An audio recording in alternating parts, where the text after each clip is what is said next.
الحمدللہ رب العالمین والصلاة والسلام علی سید الانبیاء والمرسلین اما بعد فاعوذ باللہ من الشیطان الرجیم بسم اللہ الرحمن الرحیم۔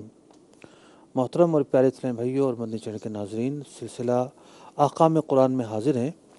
اس سلسلے کے اندر ہم قرآن مجید فرقان حمید کی ان آیات پر گفتگو کرتے ہیں کہ جو آیات مبارکہ احکام سے تعلق رکھتی ہیں۔ آج کا سلسلہ دو اعتبار سے کم از کم تھوڑا سا مختلف ہے۔ ایک تو اس اعتبار سے کہ الحمدللہ پہلے پارے کے تعلق سے جو آیات احکام تھیں وہ پوری ہو گئیں، اب ہم دوسرے پارے کی طرف آ گئے ہیں اور دوسرے پارے کی جو آیات احکام میں آج اس کا آغاز کر رہے ہیں۔ دوسری بات یہ ہے کہ آج کے سلسلے میں ہم نے ایک آیت شامل نہیں کی بلکہ ایک سے زیادہ آیت شامل کی ہے، اس لیے کہ پورا جو مضمون تھا وہ ایک آیت میں تو بیان کیا ہوا تھا، لیکن اس کے بعد جو ہے وہ یہ مضمون 3 سے 4 آیات پر مشتمل ہے، لیکن ہم کوشش یہ کریں گے 2 آیتیں اور اگر وقت بچا تو تیسری آیت بھی شامل کرنے کی کوشش کریں گے۔ جو آیات آج کے سلسلے میں شامل کی جا رہی ہیں ان کے یہ مضامین ہوں گے۔ نمبر 1 چاہتے رسول کے نظارے، نمبر 2 تاریخ قبلہ، نمبر 3 تحویل قبلہ کا پس منظر اور حکمتیں، نمبر 4 آیات الہیہ پر اعتراضات کرنے والے نادان ہوتے ہیں، نمبر 5 تبدیلی احکام سے مقصود امتحان بھی ہوتا ہے، نمبر 5 امت محمدیہ کے فضائل۔ آج جن 3 آیات کو ہم اپنے سلسلے میں شامل کریں گے 142، 43، 44، لیکن سب سے پہلے 144 نمبر جو آیت ہے سورہ بقرہ کی، آئیے اس کی تلاوت سنتے ہیں۔ قرآن کی روشنی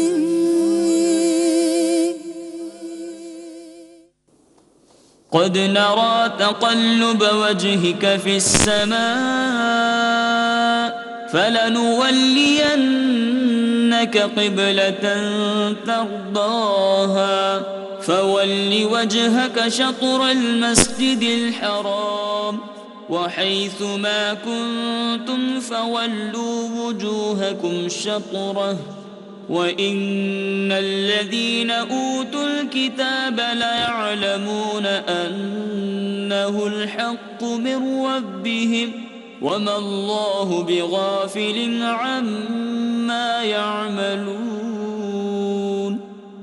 ہم دیکھ رہے ہیں بار بار تمہارا آسمان کی طرف منہ کرنا، تو ضرور ہم پھیر دیں گے اس قبلے کی طرف جس میں تمہاری خوشی ہے۔ ابھی اپنا منہ پھیر دو مسجد حرام کی طرف، اور اے مسلمانوں تم جہاں کہیں ہو اپنا منہ اسی کی طرف کرو، اور وہ جنہیں کتاب ملی ہے ضرور جانتے ہیں کہ یہ ان کے رب کی طرف سے حق ہے، اور اللہ ان کے کوتکوں یعنی برے اعمال سے بے خبر نہیں۔ اس آیت مبارکہ کے اندر اللہ تبارک و تعالیٰ نے نبی اکرم علیہ السلام کی چاہت کو بیان کیا ہے کہ حضور علیہ السلام جو چاہتے ہیں اللہ تبارک و تعالیٰ پورا فرما دیتا ہے۔ اسی آیت مبارکہ کے مضمون کو امام اہل سنت مجدد دین و ملت امام احمد رضا خان علیہ رحمۃ الرحمن اپنے شعر میں کچھ یوں بیان کرتے ہیں: خدا کی رضا چاہتے ہیں دو عالم، خدا کی رضا چاہتے ہیں دو عالم، خدا چاہتا ہے رضائے محمد صلی اللہ علیہ وسلم۔ تو نبی اکرم علیہ السلام نے اس بات کو پسند کیا کہ کعبہ جو ہے وہ کعبہ شریف ہی قبلہ بنے، تو اللہ تبارک و تعالیٰ نے کعبہ شریف کو ہی قبلہ بنا دیا۔ یہاں 2 الفاظ ہیں، ان 2 الفاظوں کا فرق سمجھنا ضروری ہے۔ ایک ہے کعبہ شریف۔ کعبہ شریف کہتے ہیں اس عمارت کو کہ جو مکہ مکرمہ میں قائم ہے، اس کے گرد طواف ہوتا ہے، اور ایک ہوتا ہے قبلہ ہونا۔ کعبہ شریف مختلف اوقات میں قبلہ رہا اور مختلف اوقات میں نہیں رہا، لیکن اس آیت مبارکہ میں جب یہ آیت مبارکہ نازل ہوئی سورہ بقرہ کی 144 نمبر آیت، تو اس دن کے بعد سے یہ مسلمانوں کے لیے قبلہ ہے۔ قبلہ کہتے ہیں اس سمت اور اس جگہ کو کہ جہاں جس کی طرف رخ کر کے مسلمان نمازیں پڑھتے ہیں۔ تو جہاں جس کی طرف رخ کر کے نمازیں پڑھی جائیں، جس کی طرف رخ کر کے منہ کر کے عبادات کی جائیں، اسے قبلہ کہا جاتا ہے۔ اور کعبہ ایک جگہ کا نام ہے۔ کعبہ جو ہے وہ مختلف تاریخی پس منظر رکھتا ہے۔ تاریخ کعبہ پر گفتگو کرنے سے پہلے سب سے پہلے تو یہ سماعت کریں کہ فرشتوں کا بھی کعبہ ہے، اور فرشتوں کا کعبہ ایک نہیں ہے۔ وہ فرشتے جو حاملین عرش ہیں، عرش کو تھامے ہوئے ہیں، ان کا قبلہ عرش ہے۔ وہ فرشتے جو ملائکہ بررہ ہیں، ان کا قبلہ کرسی ہے۔ جو ملائکہ سفرہ ہیں، ان کا قبلہ بیت المعمور ہے۔ حضرت آدم علیہ نبینا علیہ السلام سے لے کر حضرت موسیٰ علیہ السلام تک خانہ کعبہ ہی قبلہ رہا۔ اس کے بعد یہودیوں نے حصہ مغربی کو، حصہ غرب کو قبلہ قرار دیا، اور اس لیے قرار دیا کہ حضرت سیدنا موسیٰ کلیم اللہ علیہ نبینا علیہ السلام پر سب سے پہلے وہی نازل ہوئی تھی۔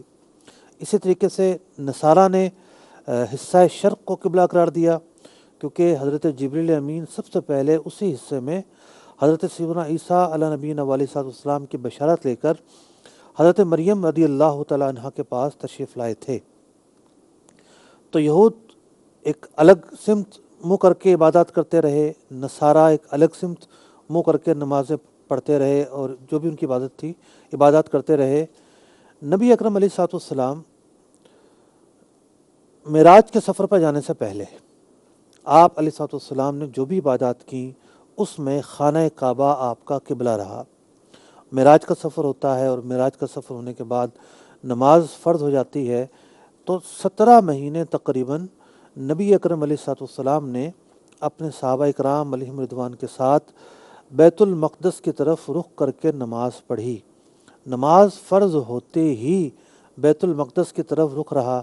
اس کی وجوہات اور حکمتیں ہم بیان کریں گے۔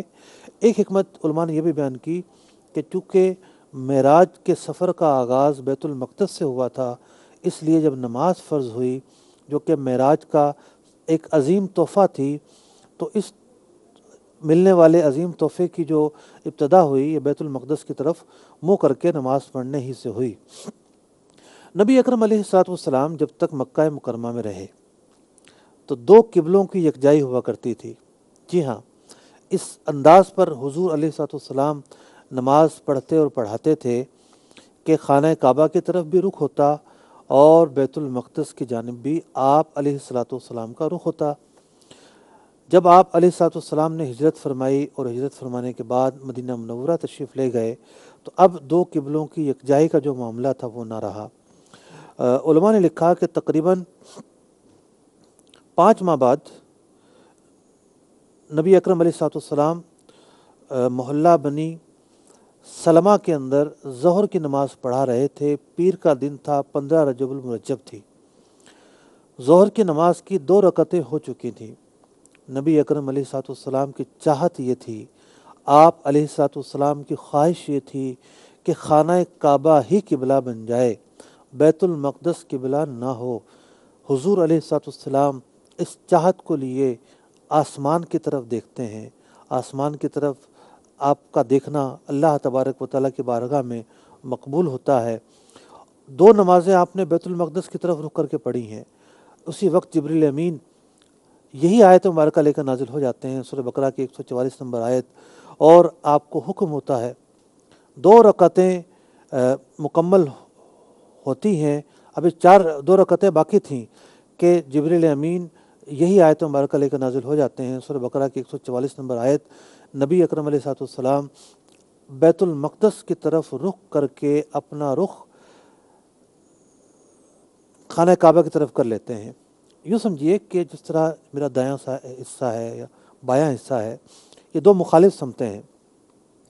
تو وہ مسجد کہ جسے اب مسجد قبلتین کہا جاتا ہے، کہ جس میں حضور علیہ السلام نماز پڑھا رہے تھے، اور وہاں پر تحویل قبلہ کا حکم ہوا، تو آپ کا جو رخ تھا ایک طرف جو ہے آپ رخ کر کے نماز پڑھا رہے تھے، اور تحویل قبلہ ہوا تو بالکل اپوزٹ رخ ہو گیا۔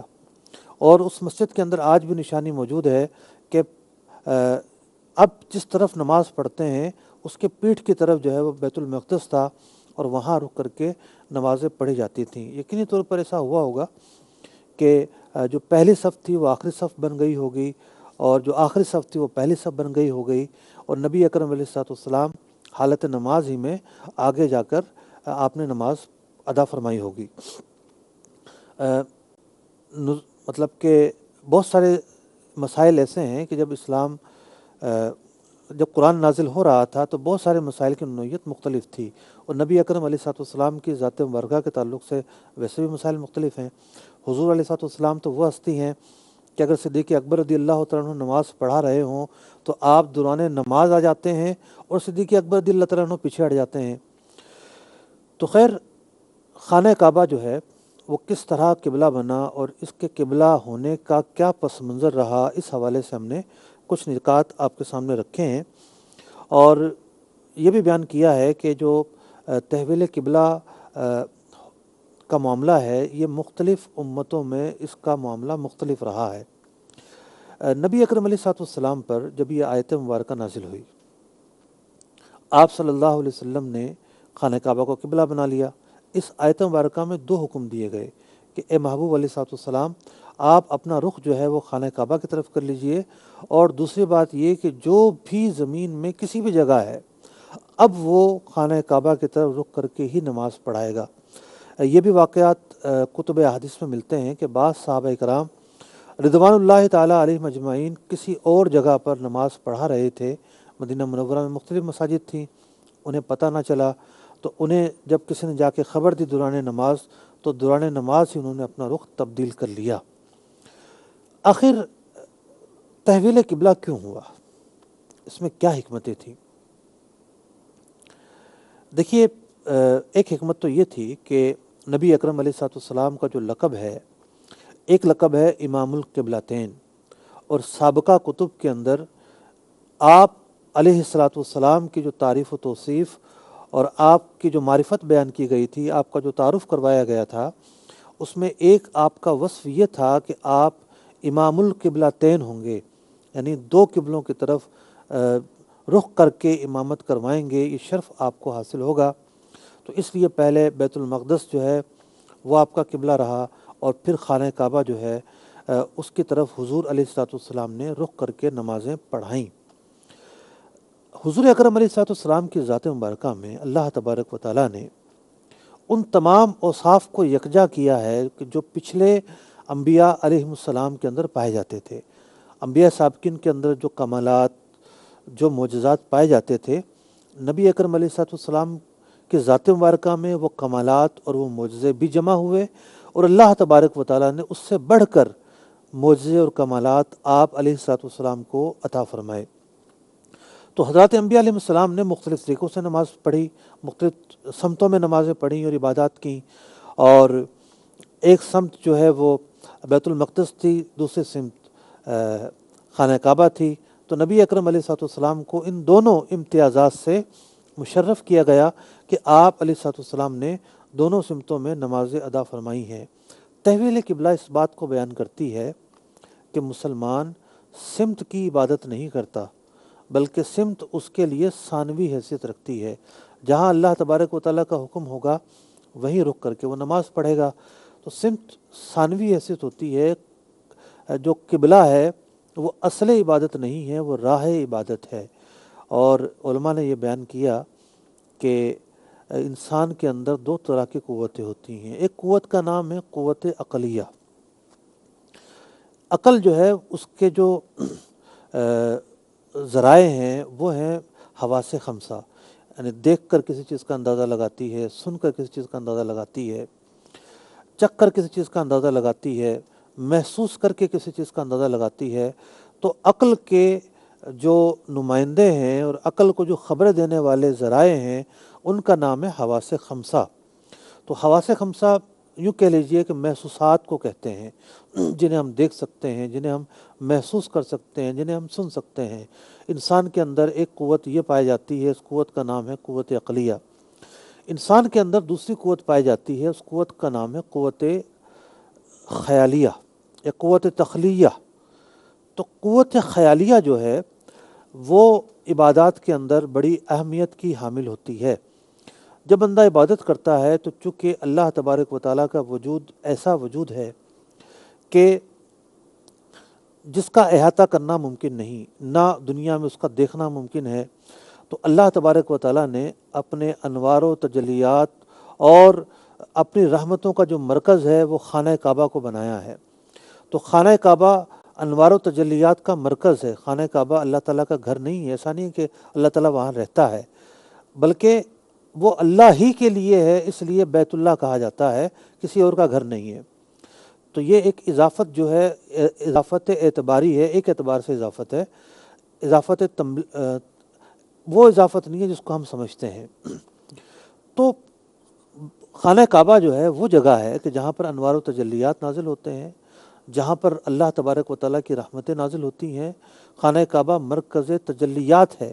تو اللہ تبارک و تعالیٰ نے عبادت کرنے والوں کی جو قوت خیالیہ تھی اس کا ایک مرکز ٹھہرا دیا کہ جب نماز پڑھنے لگو تو اپنے خیالات کی جو توجہ ہے وہ اللہ تبارک و تعالیٰ کی طرف کرو، اور اللہ تبارک و تعالیٰ کی طرف توجہ کرنے کا ایک طریقہ یہ ہوگا کہ نماز شروع کرنے سے پہلے اپنا رخ خانہ کعبہ کی طرف کرو، خانہ کعبہ کو اپنے توجہ کا، اپنے یعنی رخ کا قبلہ بناؤ۔ جب مسلمان خانہ کعبہ کو قبلہ بنا لیتا ہے، جب مسلمان خانہ کعبہ کو اپنی توجہ کا مرکز بنا لیتا ہے اور اپنے خیالات کا مرکز بنا لیتا ہے، تو پھر اس کے لیے خشوع اور خضوع اور دل جمعی کے ساتھ جو عبادت کرنا ہے وہ اصل ہو جاتا ہے۔ اور جو قوت خیالیہ ہے، عالم روحانیت میں اس کا بڑا ہی عمل دخل حاصل ہے کہ خیالات کا یکجا کرنا عبادات میں بڑا اہم ہوتا ہے۔ اس لیے خیالات کا ایک قبلہ جو ہے وہ قرار دیا گیا۔ جو موجود ہیں وہ تو کعبے کو دیکھ رہے ہوتے ہیں، ان کے لیے تو جو ہے وہ کعبہ حصی طور پر موجود ہوتا ہے، لیکن جو دور ہیں وہ کعبے کی طرف رخ کر کے کعبہ کو اپنے خیالات کا مرکز بناتے ہیں۔ میں نے عرض کیا کہ کعبہ جو خیالات ہیں، وہ قوت خیالیہ جو ہے وہ باطنی عبادات کے اندر بڑی ہی اہمیت رکھتی ہے، بڑی اہمیت کی حامل ہے۔ اسی بنا پر جو ہے وہ تصور شیخ ہو گیا، تصور مدینہ ہو گیا، تصور رسول اکرم علیہ السلام ہو گیا، یہ وہ مطلب کہ افعال اور اعمال ہیں جو صوفیہ کی تعلیمات کے اندر ملتے ہیں۔ خیالات جو ہیں وہ پاکیزہ ہو جائیں تو بندے کا پورا وجود پاک ہو جاتا ہے۔ صرف ظاہر کو پاک کرنا کافی نہیں ہوتا، خیالات کو پاک کرنا بھی ضروری ہوتا ہے۔ تو یہ تو تھا سورہ بقرہ سے آیت نمبر 144 کا کچھ بلکہ 144 جو بیان کی گئی، اس کے پس منظر میں ہم نے خانہ کعبہ کے تعلق سے کچھ باتیں عرض کی۔ اب آتے ہیں سورہ بقرہ کی آیت نمبر 142 کی طرف۔ جب تحویل قبلہ ہو گیا تو اب کیا معاملات ہوئے؟ سورہ بقرہ کی آیت نمبر 142۔ سيقول السفهاء من الناس ما ولاهم عن قبلتهم التي كانوا عليها قل لله المشرق والمغرب يهدي من يشاء إلى صراط مستقيم۔ اب کہیں گے بے وقوف لوگ، کس نے پھیر دیا مسلمانوں کو ان کے اس قبلے سے جس پر تھے؟ تم فرما دو کہ پورب پچھم یعنی مشرق و مغرب سب اللہ ہی کا ہے، جسے چاہے سیدھی راہ چلاتا ہے۔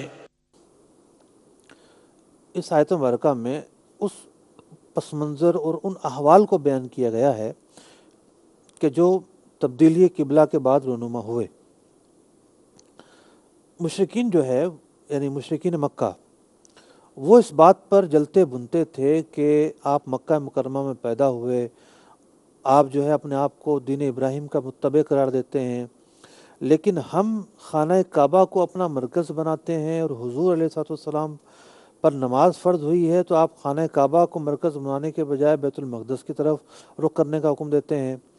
جب نبی اکرم علیہ السلام مدینہ منورہ میں آ گئے تو یہاں یہود بکثرت پائے جاتے تھے، اور جب تحویل قبلہ کا حکم ہوا تو وہ بڑے سیکھ پا ہوئے کہ جناب آپ مکہ میں تھے تو آپ نے مشرکین مکہ کا خلاف کیا، اور یہاں آپ آئے ہیں تو یہاں آپ ہمارا خلاف کر رہے ہیں۔ ہم بیت المقدس کو اہم جانتے ہیں لیکن آپ بیت المقدس کے بجائے اب جو ہے وہ خانہ کعبہ کو اپنا قبلہ بنا رہے ہیں۔ تو بہت سارے انہوں نے اعتراضات کیے، اور ان کے جو اعتراضات تھے وہ نادانی پر مشتمل تھے، غیر دانشمندانہ اعتراضات تھے۔ وہ اعتراض برائے اعتراضات تھے، ان کے اندر عصبیت تھی، ان کے اندر اناد تھا، ان کے اندر جو ہے وہ تعصب تھا۔ اسی بنا پر اللہ تبارک و تعالیٰ نے قرآن مجید فرقان حمید میں فرما دیا سیقول السفہاء، کہ اب جو بے وقوف لوگ ہیں وہ یوں کہیں گے، یعنی اس طریقے سے وہ اعتراضات کریں گے۔ تو اللہ تبارک و تعالیٰ کے جو احکامات ہیں ان کو سمجھنا اصل ضرورت ہوتی ہے۔ اناد کی بنا پر، تعصب کی بنا پر، اپنی ذاتی پسند ناپسند کی بنا پر جو اعتراض کرتا ہے وہ دراصل نادانی کرتا ہے، اور قرآن مجید فرقان حمید نے ایسے آدمی کو کم عقل والا قرار دیا ہے۔ سفہا جو ہے وہ سفیہ کی جمع ہے، اور سفیہ کہتے ہیں بے وقوف کو، اور اس شخص کو جس کے اندر عقل کم ہوتی ہے۔ بعض اوقات یہ ہوتا ہے کہ ایک انسان کے اندر عقل تو بڑی ہوتی ہے، بڑا عقل مند ہوتا ہے، لیکن وہ کوئی ایسی غلطی کرتا ہے کہ اس غلطی کو برا کہا جاتا ہے، اور اس غلطی کی وجہ سے اسے بیوقوف کہا جاتا ہے۔ آپ نے دیکھا ہوگا کہ بہت سارے لوگ تجارت کرتے ہیں، کامیاب تاجر کہلاتے ہیں، لیکن کوئی ڈیل ایسی کرتے ہیں کہ گھاٹے کا سودا کر لیتے ہیں، اور تاجر کا ایک فیصلہ اس کو آسمان سے زمین پر بھی لے آتا ہے۔ تو اس کے دنیا کے برباد کرنے کی وجہ سے، دنیا کے نقصان کرنے کی وجہ سے، اور غلط فیصلے کی وجہ سے لوگ یہی کہتے ہیں کہ نادان آدمی ہے، بے وقوف آدمی ہے، ایسا سودا اس نے کیوں کیا؟ تو جو آدمی اپنے دین کو برباد کرے، دین کے اندر جو ہے وہ ایسی باتیں کرے کہ جو اس کی بربادی کا سبب بنے، تو وہ یقینی طور پر جو دنیاوی بیوقوف ہے اس سے بھی بڑا بیوقوف کہلائے گا۔ اللہ تبارک و تعالیٰ اپنے محبوب علیہ الصلوۃ والسلام کا دفاع فرما رہا ہے۔ نبی اکرم علیہ الصلوۃ والسلام پر جو اعتراضات ہو رہے ہیں، اللہ تبارک و تعالیٰ حضور اکرم علیہ الصلوۃ والسلام کو اس کے بارے میں تسلی دے رہا ہے، اور یہاں واضح فرما دیا گیا کہ قبلہ جو ہے وہ اللہ تبارک و تعالیٰ وہ ہستی ہے، وہ ذات ہے کہ مشرق اور مغرب اللہ کے لیے ہیں، لیکن اللہ تبارک و تعالیٰ نے جس جگہ کو قبلہ بنانے کا حکم دیا گیا ہے اسی جگہ کو قبلہ بنایا جائے گا۔ اللہ تبارک و تعالیٰ ایسا نہیں ہے کہ خاص جگہ عبادت کی جائے جبھی اس کی بارگاہ میں قبول ہوگی، ایسا نہیں ہے، لیکن اگر اللہ تعالیٰ نے حکم دیا ہے تو اس حکم کی پاسداری ہی کامیابی ہوگی، ورنہ نقصان ہی نقصان ہوگا۔ یہدی من یشاء الی صراط مستقیم، اللہ تبارک و تعالیٰ اسے ہی ہدایت دیتا ہے جسے چاہتا ہے، صراط مستقیم کی طرف ہدایت اسے ملتی ہے۔ تو کفار جو ہے وہ اعتراضات کرنے والے تھے، اناد پیش نظر تھا، تعصب پیش نظر تھا، قرآن مجید فرقان حمید نے ان کے اعتراضوں کا جواب دے دیا۔ اب آتے ہیں اگلی آیت کی طرف، سورہ بقرہ آیت نمبر 143۔ وَكَذَلِكَ جَعَلْنَاكُمْ أُمَّةً وَسَطًا لِتَكُونُوا شُهَدَاءَ عَلَى النَّاسِ وَيَكُونَ الرَّسُولُ عَلَيْكُمْ شَهِيدًا وَمَا جَعَلْنَا الْقِبْلَةَ الَّتِي كُنْتَ عَلَيْهَا إِلَّا لِنَعْلَمَ مَنْ يَتَّبِعُ الرَّسُولَ مِمَّنْ ينقلب على عقبيه وإن كانت لكبيرة إلا على الذين هدى الله وما كان الله ليضيع إيمانكم إن الله بالناس لرؤوف رحيم۔ اور بات یوں ہی ہے کہ ہم نے تمہیں کیا سب امتوں میں افضل کہ تم لوگوں پر گواہ ہو، اور یہ رسول تمہارے نگہبان و گواہ۔ اور اے محبوب، تم پہلے جس قبلے پر تھے ہم نے وہ اسی لیے مقرر کیا تھا کہ دیکھے کون رسول کی پیروی کرتا ہے اور کون الٹے پاؤں پھر جاتا ہے، اور بے شک یہ بھاری تھی مگر ان پر جنہیں اللہ نے ہدایت کی، اور اللہ کی شان نہیں کہ تمہارا ایمان اکارت یعنی ضائع کرے، بے شک اللہ آدمیوں پر بہت مہربان، مہر یعنی رحم والا ہے۔ قرآن مجید فرقان حمید کی اس آیت مبارکہ کا اسلوب دیکھیے، کفار کے اعتراضات ہو رہے ہیں، اور وہ اعتراضات نبی اکرم علیہ الصلوۃ والسلام کی ہستی پر بھی تھے، اور آپ علیہ الصلوۃ والسلام کی امت پر بھی تھے۔ نبی اکرم علیہ الصلوۃ والسلام کی جو ہستی پر اعتراضات تھے اس کا جواب تو آیت نمبر 144 میں دے دیا گیا کہ اے محبوب علیہ الصلوۃ والسلام، آپ جہاں چاہتے ہیں وہاں ہم قبلہ بنا دیتے ہیں۔ تو نبی اکرم علیہ الصلوۃ والسلام کی جو ذات مبارکہ کے حوالے سے جو فضائل تھے وہ تو آیت نمبر 144 میں بیان کر دیے گئے۔ قد نرا تقلب وجهک فی السماء، آپ آسمان کی طرف، قد نرا تقلب وجهک فی السماء، آپ آسمان کی طرف دیکھ رہے تھے اے محبوب علیہ الصلوۃ والسلام۔ ہم نے آپ کا جو مدعا تھا اسے پورا کیا، آپ کی جو چاہت تھی اسے پورا کیا، آپ کی جو رضا تھی اسے پورا کیا اور خانہ کعبہ ہی کو قبلہ بنا دیا۔ تو نبی اکرم علیہ الصلوۃ والسلام پر جو اعتراضات ہو رہے تھے کہ آپ کیا کرتے ہیں، آپ کیسے تعلیمات بیان کرتے ہیں، اللہ تبارک و تعالیٰ نے آپ کے فضائل بیان کر کے ان اعتراضات کو دفع فرما دیا۔ تو یہ ایک طریقہ ہوتا ہے کہ جس پر اعتراضات ہو رہے ہوں، معتمد جس کی بات سنی جاتی ہے، جو معتمد ہوتا ہے، وہ اس کے فضائل بیان کر کے اس کی برات بیان کرے۔ دوسرے اعتراضات ہو رہے تھے امت مسلمہ پر، تو اللہ تبارک و تعالیٰ نے اس آیت مبارکہ کے یعنی آیت نمبر 143 کے پہلے حصے کے اندر، پہلے جملے کے اندر امت مسلمہ کے فضائل کو بیان کیا اور فرمایا جعلناکم امۃ وسطا، کہ تمہیں افضل امت اللہ تبارک و تعالیٰ نے بنایا ہے۔ وسط ہمارے ہاں اس کا اگر مترادف ڈھونڈنے جائیں، بہت دور کا مترادف، تو لفظ صدر اگر آپ نے سنا ہو، صدر محفل، صدر مجلس، صدر پاکستان یا صدر فلاں ملک یا صدر فلاں ملک، تو جو صدر ہوتا ہے وہ سپریم باڈی ہوتا ہے۔ کسی مجلس کے اندر جسے صدارت دی جاتی ہے وہ نمایاں جگہ پر بٹھایا جاتا ہے اور عام طور پر درمیان میں بٹھایا جاتا ہے۔ آپ نے دیکھا ہوگا اجلاسات ہوتے ہیں، مختلف جو ہے وہ کوئی میٹنگ ہو رہی ہے، جو میٹنگ کو ہیڈ کر رہا ہوتا ہے وہ، اس کی ایک چیئر ہوتی ہے، پریزیڈنٹ چیئر، اس پر وہ بیٹھتا ہے اور اس کے دائیں بائیں دیگر لوگ بیٹھتے ہیں۔ یہ ایک میٹنگ کا ایک انداز ہوتا ہے۔ تو اللہ تبارک و تعالیٰ نے اس امت کے تعلق سے جو لفظ استعمال کیا وہ ہے وسطا۔ وسط کہتے ہیں درمیان کو، اور درمیان کو اردو میں کہا جاتا ہے صدر، یعنی صدر مجلس، صدر محفل کے ذریعے یہ الفاظ بیان کیے جاتے ہیں۔ تو وسط کہنے کا مطلب یہ ہے کہ جس طریقے سے صدر محفل، صدر مجلس، صدر مملکت سپریم باڈی ہوتا ہے، دیگر پر فائق ہوتا ہے، دیگر پر فوقیت رکھتا ہے، اس طریقے سے اللہ تبارک و تعالیٰ نے اس امت کو دیگر امتوں پر فوقیت دی ہے۔ تو اس امت کا جو فضائل ہیں، اللہ تبارک و تعالیٰ نے سب سے پہلے تو اس بات کو بیان کیا تاکہ کفار کی طرف سے جو اعتراضات مسلمانوں کے تعلق سے ہو رہے ہیں، مسلمان جو ہے یہ آیت مبارکہ سن کر، اللہ تبارک و تعالیٰ کا یہ فرمان سن کر ان کے دل جو ہیں وہ ٹھنڈے ہوں اور ان کو تسکین ملے، تسلی ملے۔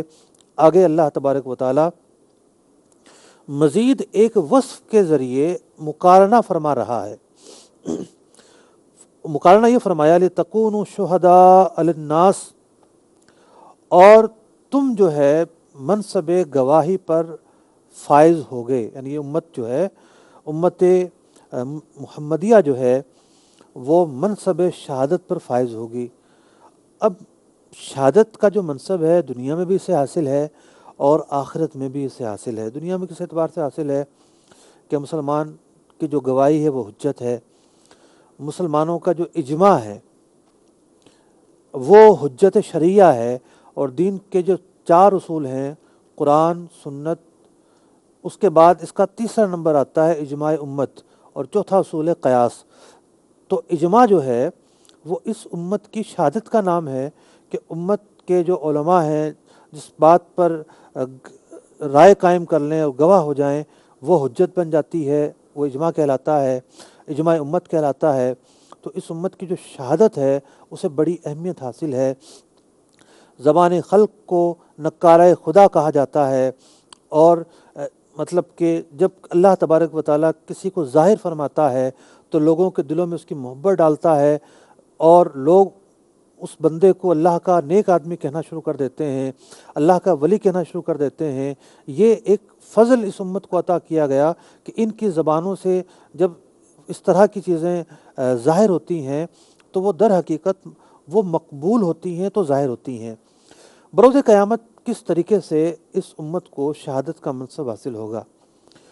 انبیاء سابقین، یعنی وہ لوگ جو اعتراضات کر رہے تھے، بالخصوص یہود و نصارہ، تو جو اور امتیں ہوں گی وہ اپنے انبیاء کے مقابل آ جائیں گی اور کہیں گی کہ اے رب، ہمارے انبیاء نے تو ہمیں تبلیغی نہیں کی، وہ حضرات قدسیہ جنہیں تو نے ہماری طرف مبعوث کیا، انہوں نے تو ہمیں بتایا ہی نہیں کہ یوں کرنا ہے، انہوں نے تو بتایا نہیں کہ شرک سے بچنا ہے، انہوں نے تو بتایا نہیں کہ یہ اللہ کا کلام ہے، اسے پڑھنا ہے اور اس پر عمل کرنا ہے۔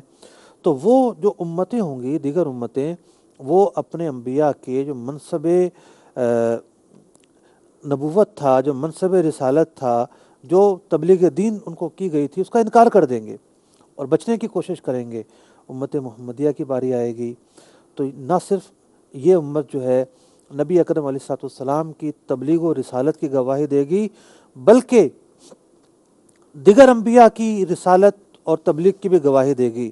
اب دیگر امتوں والے جب اعتراض کریں گے کہ یہ کیا ہوا، تم ہم پر گواہ کیسے بن سکتے ہو، تو وہ یہ کہیں گے کہ ہم نے سب باتیں، امت محمدیہ یہ کہے گی، ہم نے سب باتیں ہمارے پیارے آقا علیہ الصلوۃ والسلام سے سنی ہیں، تو ہم ان سے سن کر گواہ بن رہے ہیں۔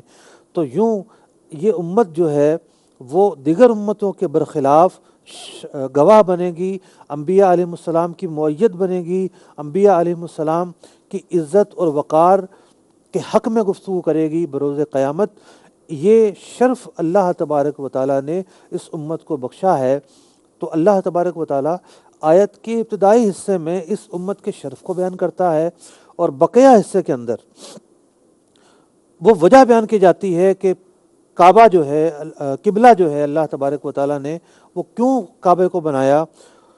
وما جعلنا القبلۃ التی کنت علیہا، اور اے محبوب علیہ الصلوۃ والسلام، مکہ مکرمہ میں جب آپ تھے اور خانہ کعبہ میں رہتے ہوئے، یعنی مکہ مکرمہ میں رہتے ہوئے، خانہ کعبہ کے قرب میں رہتے ہوئے آپ بیت المقدس کی طرف جو نماز پڑھتے تھے، وہ ان لوگوں کا امتحان تھا کہ کون آپ کا ساتھ دیتا ہے اور کون نہیں دیتا۔ اور جب آپ یہاں تشریف لے آئے ہیں تو یہ یہاں کے لوگوں کا امتحان ہے کہ کون آپ کا ساتھ دیتا ہے اور کون ساتھ نہیں دیتا۔